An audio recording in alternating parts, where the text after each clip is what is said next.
जय श्री महाकाल।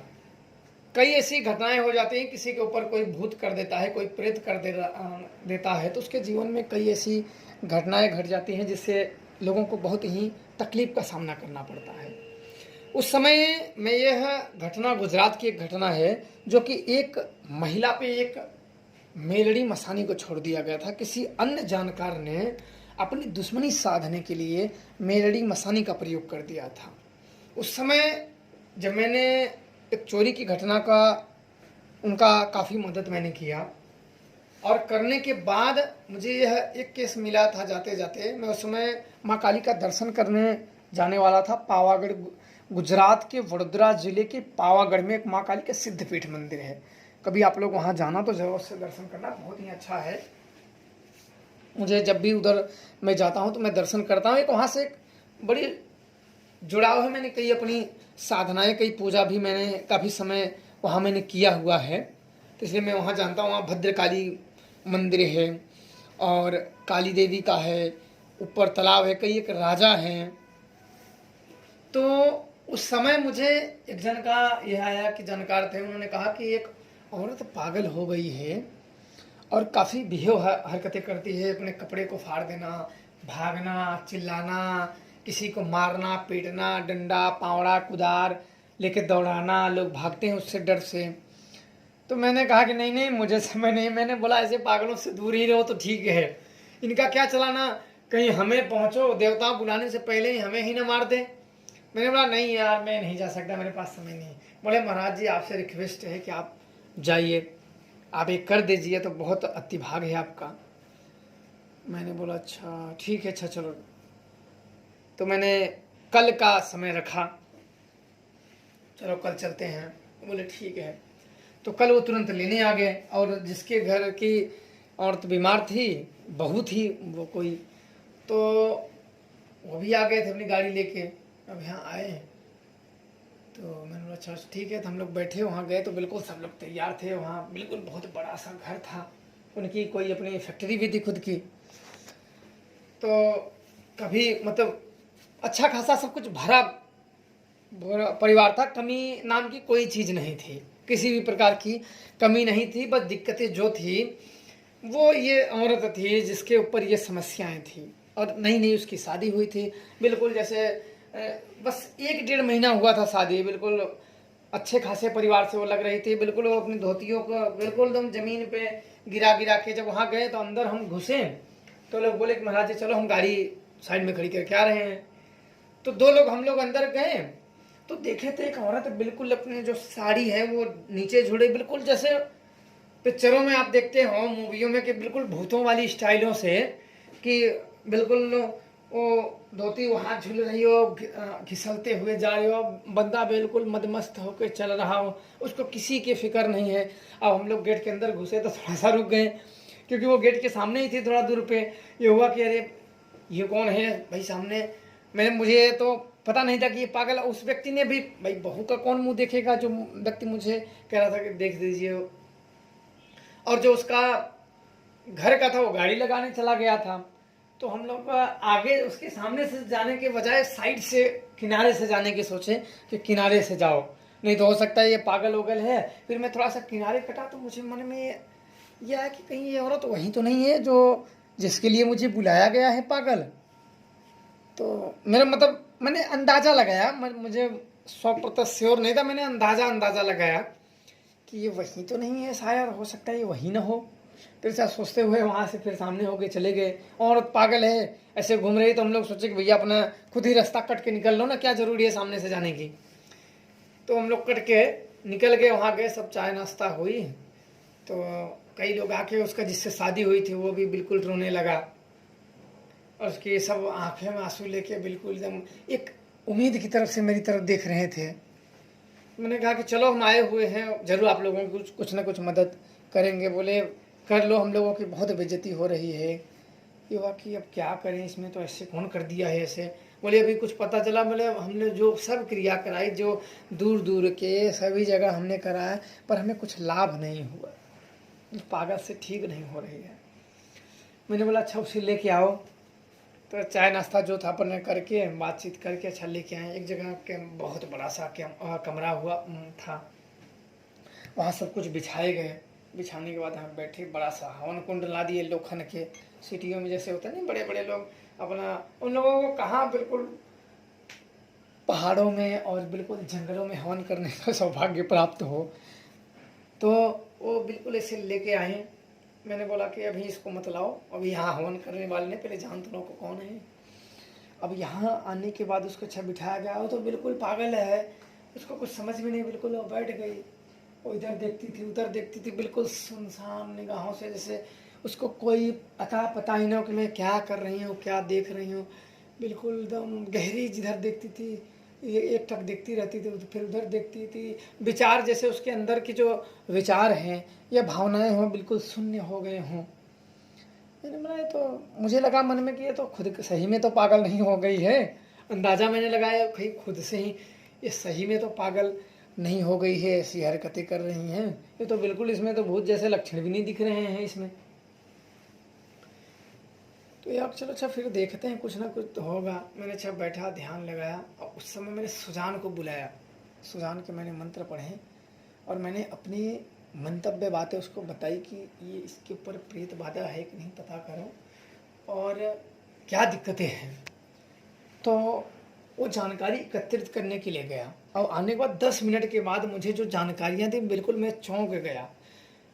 जो उसने मुझे जानकारियाँ बताई, उसने मुझे बताया कि ये लड़की कहीं से किसी से प्रेम करती थी, अभय नाम के आदमी से। सुजान ने मुझे कहा कि अभय नाम के लड़के से ये प्रेम करती थी और उससे चोरी छुपे शादी भी कर चुकी है। खुद जैसे प्रेमी प्रेमी दोनों मिलकर मंदिर में शादी भी कर ली है, और माँ बाप के डर से उधर भी नहीं जा पाई। और एक जैसे नहीं तो माँ बाप कहीं प्रॉपर्टी हो, कंपनी हो, देख के कहीं फुर्स करके शादी कर दें और ना भी ना कर सको दोनों पे उसमें। तो वो इसके आशिक ने, अभय ने ये क्रिया एक तांत्रिक से करवाई थी ताकि ये बिल्कुल पागल हो जाए। पागल होने के बाद ये छोड़ दें तो बाद में हम करा के हम अपना लेंगे। अब सारा मुझे माजरा समझ में हो गया था। उसमें अगहर जो शक्ति थी वो मेलड़ी मसानी थी, कोई शमशानी साधक था। तो उसका नाम भी बताया था, लेकिन अभी मुझे याद नहीं है। तो मैंने बोला कि ये तो बड़ी दिक्कत है। अब मैं सोचा कि अब यहाँ बात बढ़ाना कोई मतलब नहीं है। अब मैंने वहाँ क्या कहा, मैंने बोला कि ठीक है मैं कुछ करता हूँ। उस समय पे मैंने अहिराक्ष के एक सुरक्षा कवच बनाए। मैंने कुछ मंत्र का उसके मंत्र पढ़े और कुछ सामग्रियाँ अभिमंत्रित करके उस लड़की को मैंने बांधने के लिए जो ही गया, लड़की वो चिल्ला के भागी, जैसे उसमें कोई जान आ गई हो। जो उसके अंदर शून्यता, पागलपन था, जैसे किसी ने किसी भी व्यक्ति को अचानक में बैठा हो और पीछे से पिछौते पे कोई एक पैना पूरी ताकत से सोट दिया हो, बिल्कुल वो चिल्ला पड़ा हो, वैसे उसके साथ हुआ। फिर चिल्ला के भागी, तब तो बोला पकड़ पकड़ो पकड़ो।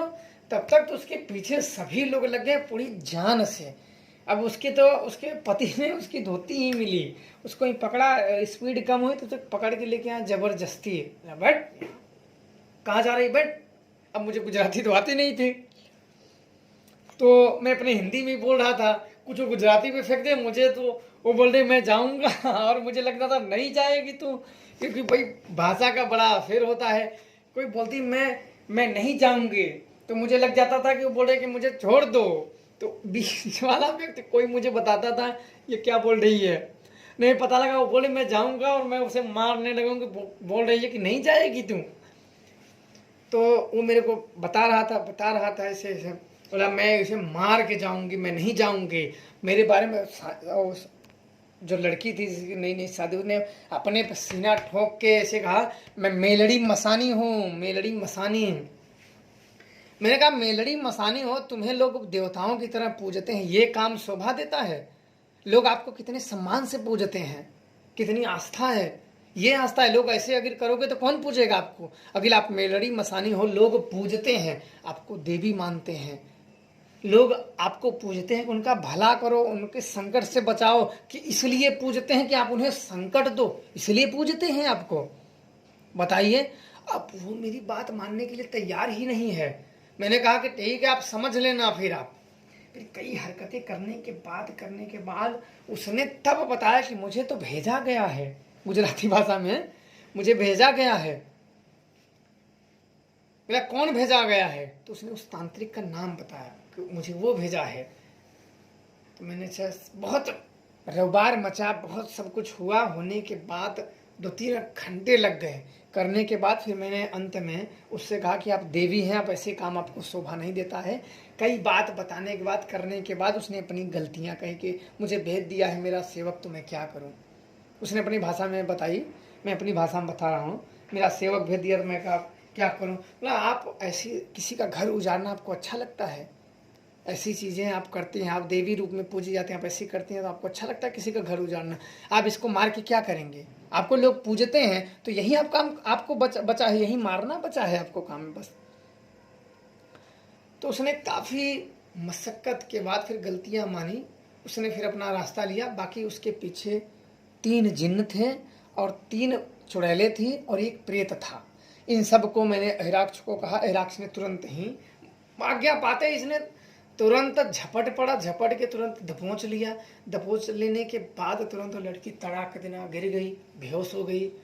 और लोगों को लगा कि ये तो चल बसी, बिल्कुल जैसे उसकी सांस ही ना आ रही हो। तो योगा को थोड़ा दूर को पानी छिड़को, मैंने भी वो पानी दिया, गायत्री मंत्र का थोड़ा जाप करके मैंने पानी छीटा मार, तो थोड़ा सा उसके शरीर में हलचल हुई। हलचल होने के बाद फिर उठी, अब बिल्कुल अपना वो पल्लू वल्लू जो धोती होती बिल्कुल बिखरे पड़े थे वो संभालने लगी। तो इंसान में देखो जब होश आ जाते हैं, समझ आ जाते हैं, तो बिल्कुल उसको अपनी इज्जत आबरू की परवाह होती है। उसने अपना तुरंत पल्लू वल्लू जो गिरे हुए थे शर्माते हुए अपना समेटा। मैंने कहा इसे लेके जाओ। तो उसको ले मैं बोला कि अब निकल गए हैं तो इसको बैठाने का क्या मतलब है कि मुझे दिखाना तो नहीं कि मैंने ये कर दिया, मैं ये कर दिया। मैं बोला काम हो गया, कहानी ख़त्म। इसके बाद मेरी जो शक्तियों की थी वो सब ने पूजा बड़े अच्छे तरीके से सेवा सत्कार किए, पूजा दिए। पूजा देने के बाद मैंने समस्त शक्तियों की पूजा दी। अंत में वो प्रेत को मैंने एक नदी के पास एक बरगद का वृक्ष था उसमें मैंने बिठा दिया। मैंने बोला कि यहीं बैठो, आपके लिए उचित रहेगा। और वो सब उनको भी पूजा, प्रेतों को भी मैंने दे दिया, शांति से बैठो। उनको स्वीकार किए और वो सब चले गए। और उसका जीवन और उसका घर वापस से बस गया। पर मैं इस क्रिया में उस लड़के का नाम मैंने नहीं बताया। मैं नहीं चाहता था कि आपस में जो झगड़ा हो, क्योंकि दुश्मनी कभी कभी बड़ी लंबी हो जाती है। उसने ये किया तो मैं भी ये करूँगा, उसने ये किया तो मैं भी ये करूँगा। उन लोगों ने कहा कि आप भी नाश करिए। बोला नहीं, अब आप ठीक रहेंगे, कोई दिक्कत वाली बात नहीं है। ये तो वही बात हुई ना कि आग जल रही है तो आग को आग से बुझाना। लफड़े को जितना बढ़ाओगे उतना ही बढ़ेगा। इसलिए अगले व्यक्ति ने अगर बचपना कर दी तो क्या आप भी उसके चक्कर में बचपना ही करोगे? माफ़ कर दो, जाने दो, बेचारा अबोध था या ज्ञानी कर गया या उसको जो समझ में छोड़ दो। तो सब ने बात मानी, अपने काम में लग गए और उसको हिराक्ष के एक ताबीज़ बना के दे दिए ताकि वो समय हमेशा खुश रहे। थोड़े समय के बाद सब कुछ, कोई भी प्रेत शक्ति उसके अंदर नहीं घुस सकती। और हुआ भी वही, सब कुछ हंसते खेलते जीवन में फिर बाहर आ गई, उनका परिवार बस गया। तो बहुत सारे जीवन में ऐसे होते हैं कि कोई न कोई प्रेतवादी से ग्रसित रहता है। समय देना और उनको ठीक करना बड़ा मुश्किल लगने लगता है कभी कभी ऐसी चीज़ें। तो आशा करता हूँ कि आप लोगों को जरूर ऐसे अनुभव प्रसन्न आए होंगे। खुश रहें, प्रसन्न रहें। जय श्री राम।